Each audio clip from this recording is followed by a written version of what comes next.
사랑하는 은혜와 진리 장로교회 교우 여러분, 어젯밤도 평안하셨습니까? 오늘도 우리와 언약을 맺기 위해 자신의 외아들을 십자가에 내어주신 하나님의 그 은혜와 사랑을 기억하면서 십자가를 바라보며 믿음을 따라 살기로 결단하는 저와 여러분이 되시기를 주님의 이름으로 축원합니다.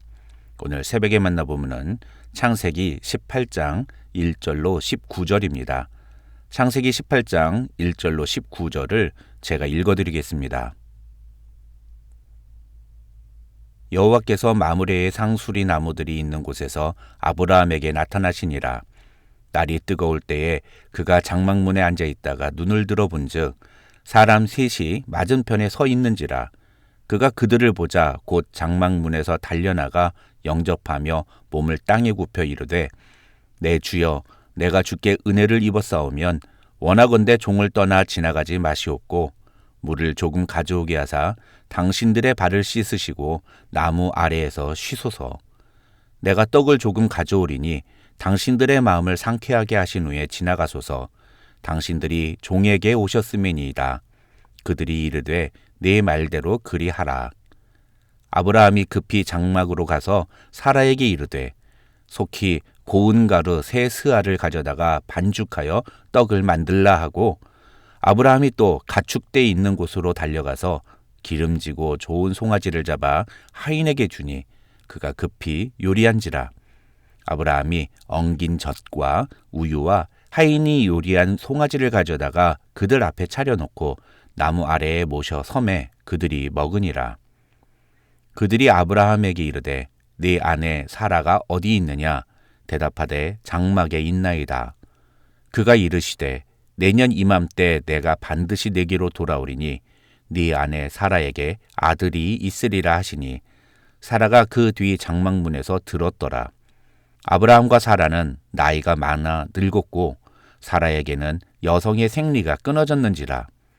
사라가 속으로 웃고 이르되 내가 노쇠하였고 내 주인도 늙었으니 내게 무슨 즐거움이 있으리요. 여호와께서 아브라함에게 이르시되 사라가 왜 웃으며 이르기를 내가 늙었거늘 어떻게 아들을 낳으리요 하느냐. 여호와께 능하지 못한 일이 있겠느냐. 기한이 이를 때에 내가 네게로 돌아오리니 사라에게 아들이 있으리라. 사라가 두려워서 부인하여 이르되 내가 웃지 아니하였나이다. 이르시되 아니라 네가 웃었느니라. 그 사람들이 거기서 일어나서 소돔으로 향하고 아브라함은 그들을 전송하러 함께 나가니라. 여호와께서 이르시되 내가 하려는 것을 아브라함에게 숨기겠느냐. 아브라함은 강대한 나라가 되고 천하 만민은 그로 말미암아 복을 받게 될 것이 아니냐. 내가 그로 그 자식과 권속에게 명하여 여호와의 도를 지켜 의와 공도를 행하게 하려고 그를 택하였나니 이는 나 여호와가 아브라함에게 대하여 말한 일을 이루려 함이니라. 창세기 18장은 소돔과 고모라의 심판이 기록된 19장과 연결되는 장으로 소돔과 고모라를 심판하시기 전에 하나님께서 아브라함을 찾으신 장면이 기록되어 있습니다.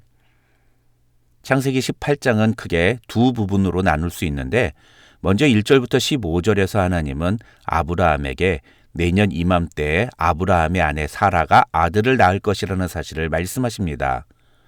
그 다음 16절부터 33절에서는 소돔과 고모라를 멸하시려는 하나님의 계획을 아브라함에게 말씀하십니다.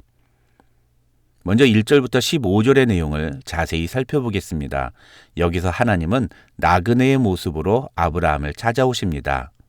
사실 이 부분은 지금까지도 구약학자들 사이에서 논란이 되고 있는 부분입니다만 결론만 말씀을 드리면 대부분의 보수적인 구약학자들은 오늘 본문에 나오는 세 사람은 하나님이 두 천사와 함께 사람의 모습으로 아브라함에게 찾아오신 것이라고 해석합니다.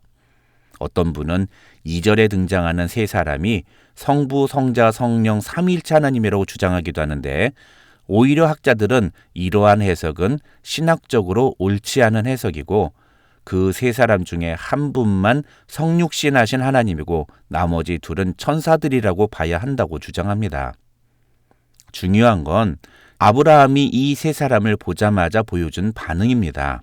2절을 보면 아브라함은 장막문에서 달려나가 영접하며 몸을 땅에 굽히고 그들에게 쉬고 가시라고 청원합니다. 그리고 고운 가루와 좋은 송아지 그리고 엉긴 젖과 우유를 가지고 요리를 해서 그들을 대접합니다. 이러한 아브라함의 행위를 하나님을 영접하며 예배하는 의미라고 해석하는 학자들도 있고, 그냥 나그네들을 최고의 예를 갖추어 대접하는 선한 태도라고 해석하는 학자들도 있습니다. 이것을 그냥 나그네를 대접하는 모습으로만 해석하는 학자들은 히브리서 13장에서 히브리서의 저자가 아브라함의 이런 행동에 대해서 부지 중에 천사들을 대접한 이들이 있었느니라고 해석하고 있는 것을 그 근거로 제시합니다. 물론 많은 사람들이 이 히브리서 13장 2절을 설명할 때 아브라함을 예로 들기는 하지만, 그러나 이 히브리서 13장 2절이 정확하게 아브라함을 가리키는 것이라고는 말할 수 없다는데 대부분의 학자들이 동의합니다. 그래서 오히려 오늘 본문 2절에 나오는 여러 가지 표현들은 아브라함이 이 세 사람을 그냥 나그네 정도로 이해했다고 보기 어려운, 오히려 아브라함은 이 세 사람을 보자마자 이들이 하나님과 천사들이라는 사실을 알고는 그의 합당한 태도를 보였다고 해석하는 것이 옳다고 학자들은 주장합니다. 왜 이 문제를 이렇게 자세히 다루느냐 하면 바로 16절부터 19절에 나오는 내용 때문입니다. 이 16절로 19절에서 하나님이 아브라함에 대해서 말씀하시는 내용은 결국 나중에 하나님이 소돔과 고모라에서 찾으시는 의인이 바로 이 아브라함과 같은 사람이라는 것을 의미하기 때문입니다. 17절을 보면 하나님은 아브라함에게 하나님이 하려는 것을 숨길 이유가 없는 존재라고 말씀하십니다. 또 18절에서는 아브라함으로 인해 천하 만민이 복을 받게 될 것이라고 말씀하시고, 19절에서는 아브라함과 그의 가족과 자손들로 하여금 여호와의 도를 지켜 의와 공도를 행하게 하려고 그를 택하셨다고 말씀하십니다. 미가서 6장 8절을 보면 성경은 이 여호와의 도를 지켜 의와 공도를 행하는 것은 곧 하나님이 원하시는 제사, 하나님이 원하시는 예배의 모습이라고 말합니다. 그러니까 27절로 19절에서 하나님은 아브라함을 하나님과 바른 관계를 맺고 있는 참된 예배자로 인정하고 계시는 것입니다.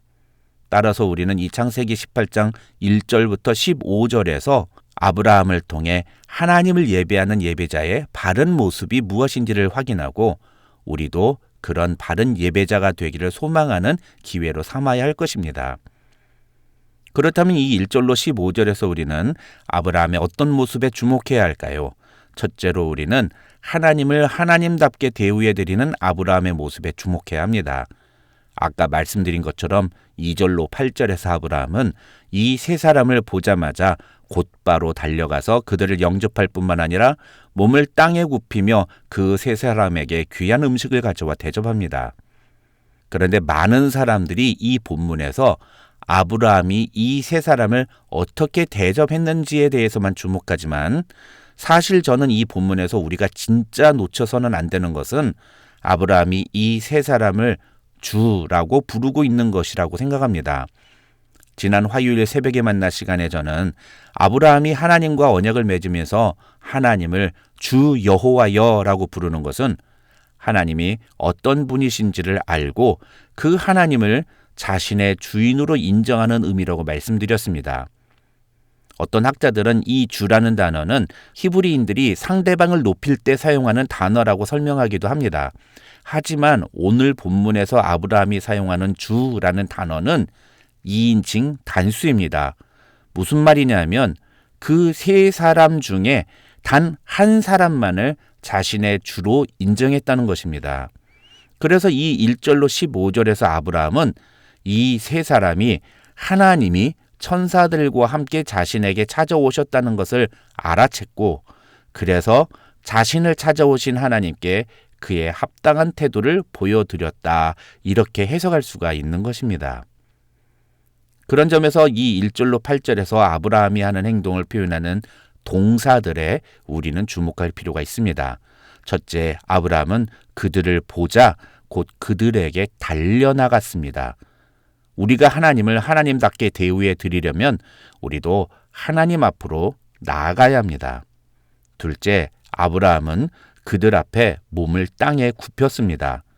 이것은 상대가 나보다 더 높은 존재라는 것을 인정하는 태도이며 우리가 하나님 앞에 예배하러 나올 때 우리에게 꼭 필요한 태도입니다. 우리는 하나님 앞에 몸을 굽히며 하나님을 예배해야 합니다. 뻣뻣하게 자신을 드러내는 태도는 결코 바른 예배자의 태도가 아닌 것입니다. 셋째, 아브라함은 급히 장막으로 가서 사라를 만났습니다. 여기서 급히라는 단어는 아브라함이 이 세 사람을 대접하기 위해 얼마나 열심을 가지고 급하게 서둘렀는지를 보여주는 단어라고 학자들은 설명합니다. 이것을 보충하는 것이 6절에 나오는 내용입니다. 히브리어 성경에서 이 6절은 아브라함이 사라에게 세 가지 명령을 하는 것으로 나옵니다. 너는 서둘러라, 그리고 반죽해라, 그리고 만들어라 라는 명령입니다. 이 명령들을 통해 우리는 하나님을 대접하기 위해서 열심을 내는 아브라함의 모습을 보아야 합니다. 그리고 우리도 아브라함처럼 이렇게 하나님에 대한 열심을 품어야 합니다. 넷째로 아브라함은 그들에게 최상의 음식을 대접했습니다. 고운 가루나 기름지고 좋은 송아지, 엉긴 젖과 같은 단어들은 아브라함이 최상의 음식 재료를 사용했음을 보여주는 증거들입니다. 다시 말해서 하나님께 드리는 것에 있어서 자신의 가장 귀한 것을 내놓는데 결코 주저하지 않았다는 것입니다. 그 다음 9절로 15절을 통해서 우리는 하나님의 말씀을 대하는 아브라함의 태도에 주목해야 합니다. 이 9절로 15절에서 하나님은 내년 이맘때 아브라함의 아내 사라가 아들을 낳을 것이라는 사실을 아브라함에게 말씀하십니다. 내년에 사라가 아들을 낳을 것이라고 하나님이 말씀하실 때 17장에서 아브라함이 그랬던 것처럼 사라도 그 말씀을 듣고 속으로 웃었습니다. 아브라함이 그랬던 것처럼 사라도 현실을 생각하며 하나님의 말씀을 믿지 못한 것입니다. 그러나 오늘 본문에서는 아브라함이 어떻게 반응했는지에 대해서는 이야기하지 않습니다. 학자들 대부분은 아브라함은 이미 하나님의 말씀을 굳게 믿고 있었다고 설명합니다. 그래서 하나님께서 천사들과 함께 자신에게 찾아오셨을 때 아브라함은 그분이 하나님이심을 직감적으로 알았다. 그래서 하나님을 하나님답게 대우해 드릴 수 있었다고 설명합니다.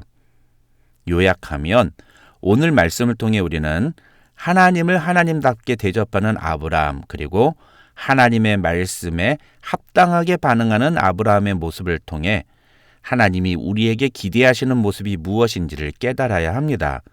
그리고 오늘 본문의 아브라함처럼 우리도 하나님 앞에 바른 태도를 보여드려야 합니다. 오늘도 하나님이 찾으시는 의인의 모습이 바로 이런 모습인 것입니다. 저와 여러분 모두 하나님을 하나님답게 대우해 드리고 또 하나님의 말씀 앞에 바른 태도를 보임으로써 하나님이 찾으시는 참된 예배자의 삶을 살아가는 하루가 되시기를 주님의 이름으로 축원합니다.